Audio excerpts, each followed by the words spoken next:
Price yourself like you do have the overhead that you'll have in a couple of years, and then you won't have to keep raising your prices.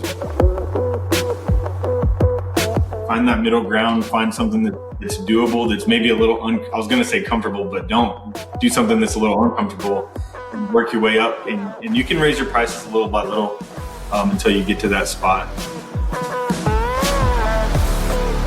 As your business increases, your overhead increases, you have to consistently go back and look at the pricing of those. So not everything is a bad product. Sometimes you're just not at the right state for that product yet. Here's the key ingredient. What you pay for is what you pay attention to. Today, I've got a very special guest, Jared Crye, on the show. Jared is the owner of ASAP HVAC here in the Houston area, leading a growing team of over 20 employees. He started in the HVAC industry as an apprentice back in 2014 and eventually stepped out to start his own company before merging with ASAP HVAC in 2023. Jared's passionate about entrepreneurship and the skilled trades, building strong company culture, and creating meaningful careers for his team. Jared, pumped to have you on the show, brother. Welcome. Yeah, I'm super excited. Thanks for having me. Absolutely, man. Well, take us back to the beginning. How did you first get into HVAC back in 2014, right? Yeah. So I graduated high school in 2014. I think, I graduated in June, took about a month break. And then around the end of July, I was working as I got a job it was a union apprenticeship job, and I was a pipe fitter, just a pipe fitter's apprentice. I did that for 6-7 months or so. And when that job ended, they laid everybody off.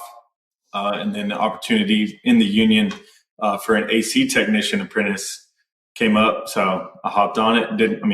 I really didn't know what I wanted to do, but I just knew it was, there was a job opening. So I was like, hey, I need to make some money. So I did it. And then fast forward, and here we are. So I had no expectations that this would happen, but it was very cool. It's funny when you reflect back, because that was, so you said you graduated high school in 2014. So man, you made me feel really old there.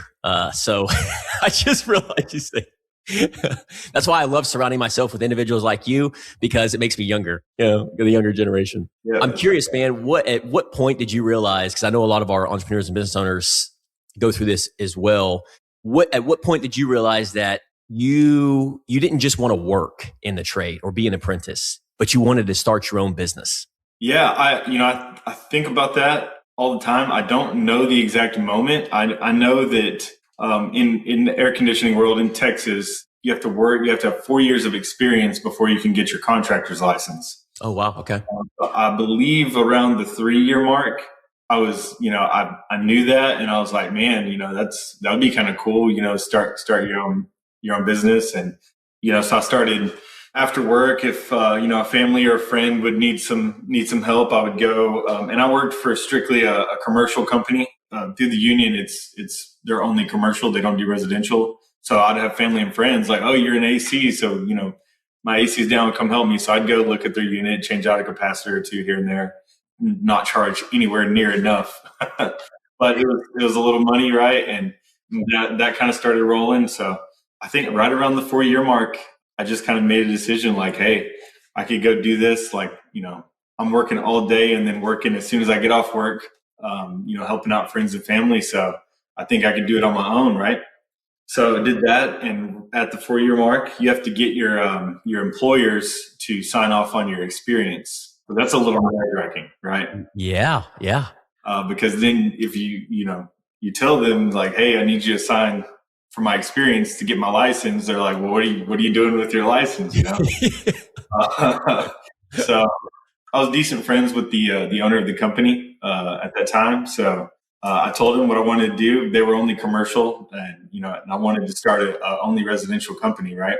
Mm-hmm. So I told him, hey, this is what I want to do. This is my intentions, and it's going to be years. I'm just going to kind of do it on the side on the weekends until but eventually.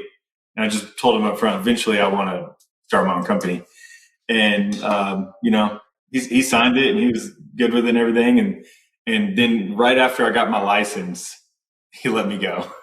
Really? Yeah, and and no hard feelings or anything. And he was just like, "Look, you can't split your focus between your job and your business, right?"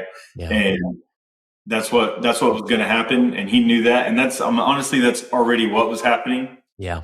Looking back, it was a good thing that happened. Yeah.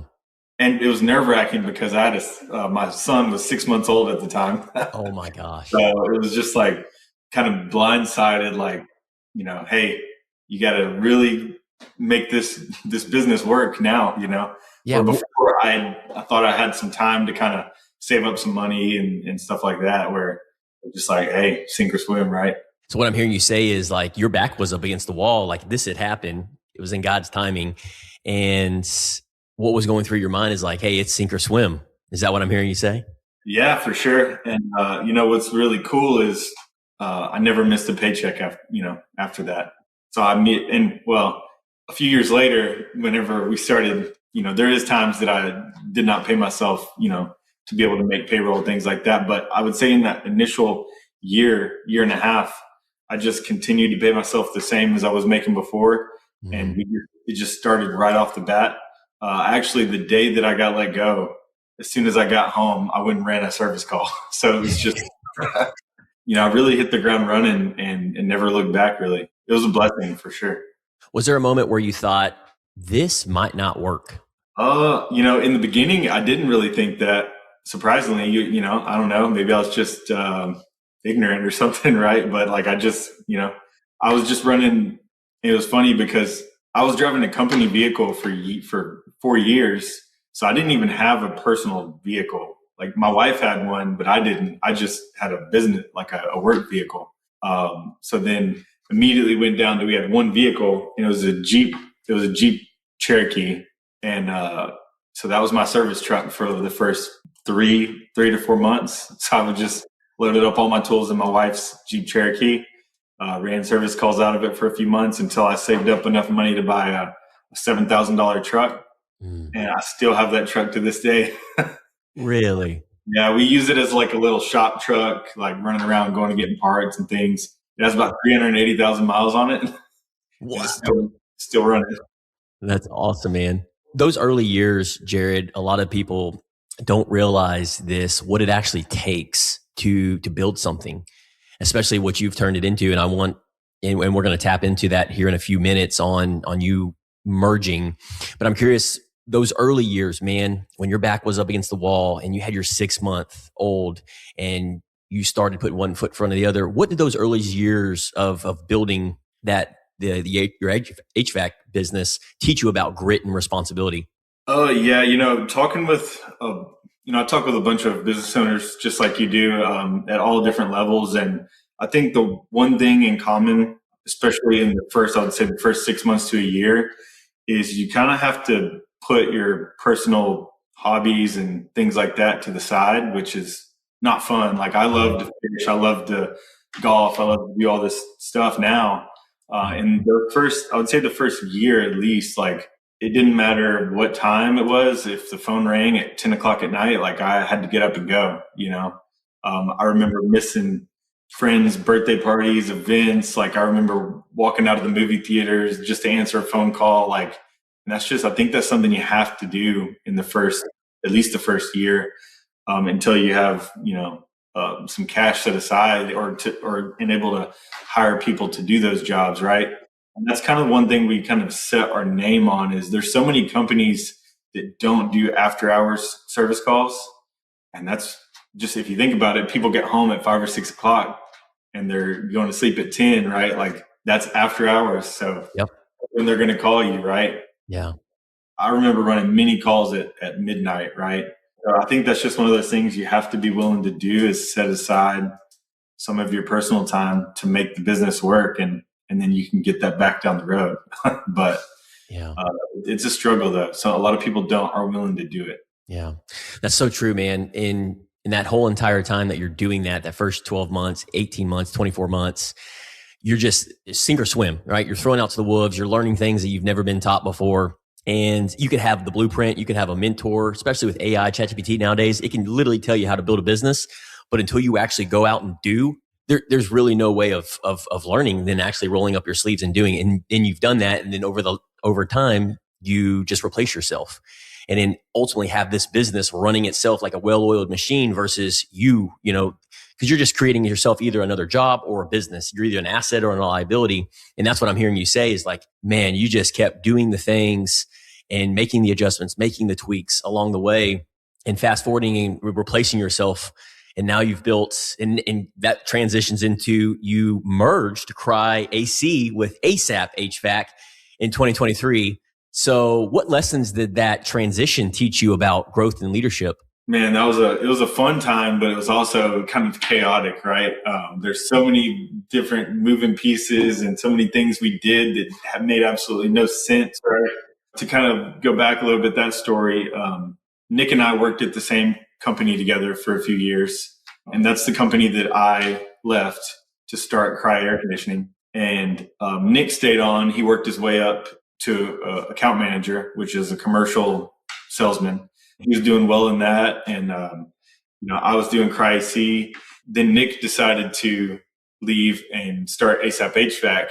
We stayed good friends. We stayed connected. And I was helping him through all those first year, things that I learned. And right off the bat, I was telling him, hey, man, you have to be priced right. You have to understand what a margin is, not just because everybody gets in the, oh, I marked it up like a markup. Well, markup and margin is not the same thing, right? Yeah. So you have to understand what your margins are and be able to be priced right. And which when you're first starting out, you're a one-man show, you don't have any overhead. You think, oh, I can, do this cheap and still make a good amount of margin, right? Which you technically can, but that's, you're not going to be able to scale that. What I was telling him is like, hey, price yourself like you do have the overhead that you'll have in a couple of years. And then you won't have to keep raising your prices, right? So that was one thing that I really wish I would have done. I know I'm going off on a tangent a little bit, but even when you don't have the overhead, I would still price yourself like you do have some of that overhead. Yeah. Because down the road, it's just going to, for one, you're going to be able to stack cash faster to be able to replace yourself, right? And that's the ultimate goal, is to be able to hire the people to do the jobs you do not enjoy. And like answering the phones, like I absolutely cannot stand answering the phones. And so that was one of the first things, right? Yeah. That's brilliant advice, man. I love that you shared that, is price yourself. For anybody listening to this, go back and rewind that for 45 seconds and price yourself as if you already had that overhead. I think that's absolutely brilliant. I couldn't agree with you more. And reflecting back on that, when you do that, I could imagine the challenges that you probably ran into. It's like, well, wait a minute here. You may not be able to provide that value that what you're charging, but it's who you became as a business owner and as a company to be able to charge that value. Because somebody that's charging, I think of any type of service-based business, if whatever they're charging and it comes across as an invoice and they're like, well, I got 4 other invoices that say that are half the cost. Okay, but they may have just started 6 months ago, or they may not have the expertise, but I've been doing this for 30, 40 years, and it's all perceived value. So I love that you share that. And I'm sure there was challenges along the way of, hey, I'm charging X amount. I'm charging what the big dogs are charging. And I just started my business, 2 years ago, and this is what we're charging, but it's who you become to be able to offer that service and that value for that customer. Yeah. And you may not be able to charge top premium prices right off the bat. But you shouldn't be charging the lowest prices either. Right. Like find that middle ground, find something that's doable, that's maybe a little, I was going to say comfortable, but don't do something that's a little uncomfortable and work your way up. And you can raise your prices a little by little, until you get to that spot. And that's one thing that I did was I set prices, and like we have a price book in our CRM. So we set the prices, and then, as your business increases, your overhead increases, you have to consistently like go back and look at the pricing of those price book items, because if they stay the same and your business overhead grows, then those prices don't make the same money anymore. Yeah. So every quarter we go back through and kind of reevaluate, are we still priced right for where we're at in the business currently? Yeah. That's just something that I would have liked to start it earlier. Now, for someone listening who wants to build a service-based business, what advice would you give them early on from what you've learned? Oh man, that's the one of the biggest ones is be priced right. Just the same way that lifestyle creep can happen personally, it can happen in business as well, right? And like these days, right? There's so many coachy, and I truly believe in coaching. We've spent way more money than we should have on coaching. Like I don't want to say it's a lot of money. Some of the coaches were amazing. We still have some of the coaches we spent money on. We were way too expensive. We didn't really get much out of. And then there's other things that you can spend money on that maybe it's the tool or the service. There's nothing wrong with it, but you're not ready for that yet. So we spent a lot of money on, and I can't think off the top of my head exactly an example, but we spent some money on some things that would have benefited us now, but we did it 2 years ago and we just weren't ready for that yet. Right. Yeah. So looking back, it's like, oh, we wasted, that $20,000, whatever it was. But if we would have made that move today, it would have been worth it. But 2 years ago, we just, as a company, weren't ready for that. So not everything is a bad product. Sometimes you're just not at the right state for that product yet. Yeah. We did that a lot. We made, because you want to grow, you see all these things, you listen to people like Alex Hormozy, or in the service space, there's Tommy Mello, and like they're doing all this cool stuff like CRM, like for example, Service Titan. It's the best CRM for home service business, but it's the most expensive. And if you're one guy, don't get Service Titan. It's not going to be worth it for you, right? Now at our size, we have Service Titan and we love it. If we would have got that 4 years ago, it would have been throwing money out the window, right? Man, so the two things that I heard you say is, one, make sure you're priced right, and you're going to evolve as you continue to grow, and your skill sets and your value that you're able to provide, and just learning about that, but being intentional about that. But the second thing is that you really spent a lot of time on was coaching, learning from those that have done what you are wanting to do. Does that sound about accurate? Yeah, exactly. So we use a business coach. It's called BDR, and there's two coaches. There's a head coach, and then there's a financial coach. And the financial coach is, because nobody teaches you how to do this kind of stuff. You just start a business, and it's like, oh, I'm a good technician. I can go run calls, and you can make money. Well, once you have that money, like, how are you keeping track of it? Do you even know how to do your books? Like, everybody just for me, example, I signed up for QuickBooks. And then I don't even think I touched my QuickBooks for like a year or two. I was like thinking it just did it for you, but no, you have to go in there, categorize things correctly. You have to make sure your balance sheet is accurate, because if you don't do things right, all that's going to be messed up. So we spent a lot of time cleaning all that up, the stuff that we had just been doing wrong for years. Right. So that financial coach helps you do that. They teach you what line items on your P&L, what they mean. Like, they teach you some benchmarks of what they should be. And you don't get that without paying for it, right? You do look a lot up on YouTube, but especially in my business, there's some very specific things. And I think hiring a coach is well worth it in that regard. Agreed. Yeah. Depending on, it's not just a general coach, right? What I heard you say is it's a financial coach, and being able to, I'm very big on that. It's like, oh, who should I hire? A life coach, business coach, financial coach, mindset coach. There's so many coaches out there. So for our listeners and audience, what I'm hearing you say, and I'm paraphrasing here, is whatever it areas that you're struggling in, maybe it's nutrition, maybe it's exercising. It's that accountability factor, because what Jared is really good at is he stays in his lane, but he also needs that accountability on that financial side. So being able to have that coach that you pay for, because here's the key ingredient: what you pay for is what you pay attention to, right? And that's why coaching is so powerful. And I'm curious from your experience. So you guys grew from startup to merging to 6-digit to 7-digit. You guys had a record-breaking year in 2025, and you guys are set to have another record-breaking year in 2026. What separates companies that scale from those that stay small? I really think that all the companies that I've talked to that stay small is the owner wants to do everything, right? And there's some merit to that, because when you do everything, you get to keep what you think is more money. And for a period of time, that's true. But there's going to get to the point where you're the bottleneck of your growth, right? And being willing to hand off tasks to other people is going to, there's a book called Buy Back Your Time, right? You're literally paying your employees to buy back your own time, because if that employee wasn't there, guess who would be doing it all, right? You would. So you're buying back your time, answering the phones, doing the administrative work. And I would say whatever you hate the most, that's the one you should hire for first, right?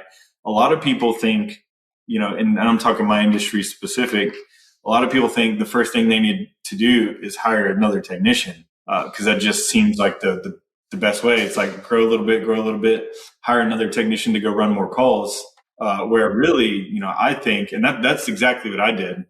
But looking back, I would have just preferred to ran more calls myself and hired somebody to do the administrative tasks that I didn't like to do.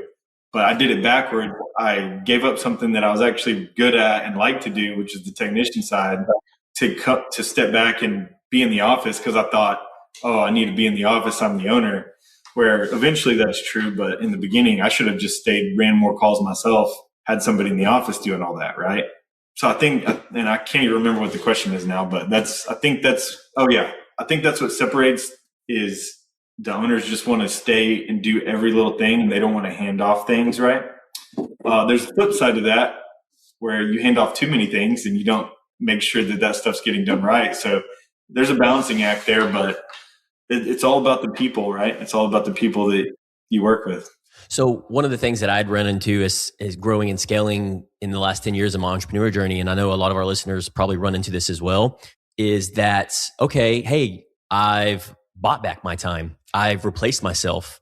I've bridged that gap, and now I've got a team of technicians. I've got a project manager. I got a territory manager. I got a lead. I've got a self-sustaining team that's growing, marketing, advertising.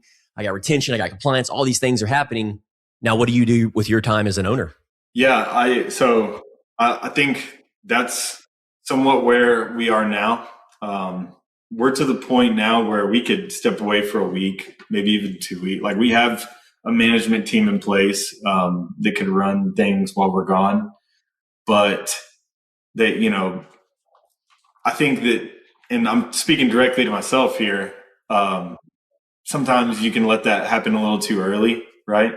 You think, oh, everything's running good, or, I don't need to be there as much, but it's not really running as well as you might think. So that's what I'm trying to do is focus all my time on figuring out the systems. Like, I try not to do anything in the business anymore, but I'm trying to build out the systems to where kind of bulletproof, right? Like an SOP for this, and I want to make sure that I'm able to manage that the right way. And figure out how to manage managers, right? And that's something that I'm struggling with. It's weird, right?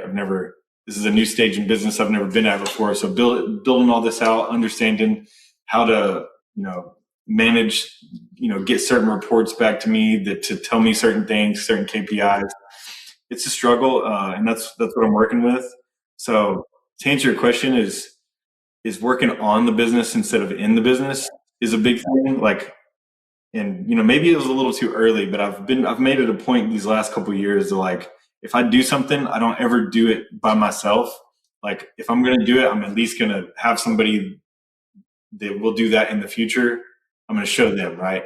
Like, if I go run a sales call, I'm not going by myself. I'm going to bring maybe a junior sales tech with me. So at least somebody is learning, and I'm like laying the groundwork to replace myself down the road, because you can't just immediately do it all the time.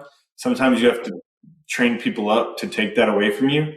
So, and the way I feel about it is, if I'm doing a job without at least screen recording it or having somebody watching me do it, then it's kind of a wasted training opportunity. So I'm always trying to look at the next step, like, who can I train to do this eventually? So that's something I'm working through right now. And it's a struggle. Sometimes it's harder than it seems, but. You're not alone, brother. Yeah. Everybody in the Level Up Mastermind group, entrepreneurs, people that I talk to, they experience all the same thing. And whether you're 10 years into this, 1 year into this, 15, 20 years into this, we're evolving, especially with AI rolling out and people, the emotion, the regulations. I believe what I believe we should be focusing on is leadership. Right? Developing leadership. Well, how do we do that, Sean? We have to look at ourselves in the mirror, because the people that you attract in your company, And the people that I surround myself with is typically 1 or 2 levels below your leadership. So if you're a level, John Maxwell talks about this from level 1, 2, 3, 4, 5. If you're a level leader, if you're level 2, then that means that the people that you surrounded yourself with are level 1 or maybe even below. So I believe when you build something, whether it's a movement or a company or a community, you have to develop your leadership. That's podcasts, that's books, that's learning from somebody that's actually doing and building something. And that's what I've been obsessed about. And it's been a challenge too. I agree with you. And I think we're all in this process together because ultimately it's very challenging. It's very hard to lead not only ourselves. That's the hardest person to lead is ourselves, right? But when we have our marriage in line, when we have our health in line, when we have our the things that our values, when that's all into alignment, our spirituality, when our faith, then we can lead people. But if all that's in chaos, dude, it's impossible to lead people. So everything rises and falls on leadership. All right, man. Well, I got a rapid fire. We're going to wrap things up, rapid fire round. So we're going to take 1 to 2 minutes. The instructions are simple. Quick answers. Don't overthink it. Okay. Okay. All right, here we go. Question number 1. One lesson the trades have taught you about business. Oh, this is supposed to be rapid fire. This is how do you put the difficult questions in the rapid fire? A lesson the trades have taught me about business. The trades have taught me everything about business. The only thing I've done. One lesson. Pricing yourself right. There we go. A leadership trait every service business owner needs. Leadership trait every service business owner needs. Oh man. You have to be able to, I don't know the word for it. You have to be able to like really be your own worst critic, right? You can't have a big ego and think you're doing everything right. You have to be able to look at yourself and really self-reflective, I guess. Yeah. One mistake young entrepreneurs should avoid when starting a company.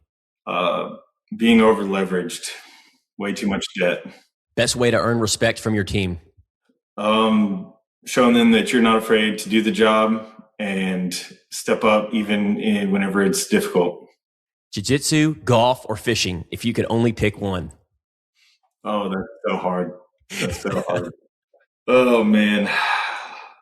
I think I'd have to pick jiu-jitsu. That's very difficult, but I think it would have to be jiu-jitsu. Fair enough, brother. Well, Jared, this has been an awesome conversation, man. I really appreciate you sharing your journey, opening up today, being vulnerable, and from starting as an apprentice to building something great and leading a growing HVAC company. It's awesome, man. Your story is a great reminder for all of us entrepreneurs listening to this that entrepreneurship exists in every industry, not just one, but every industry, and especially in skilled trades. So for anyone listening who wants to connect with Jared or his team at HVAC, learn more, make sure to give him a follow on the socials. Jared, thanks again for coming on the show, brother. All right. Thank you. I appreciate it.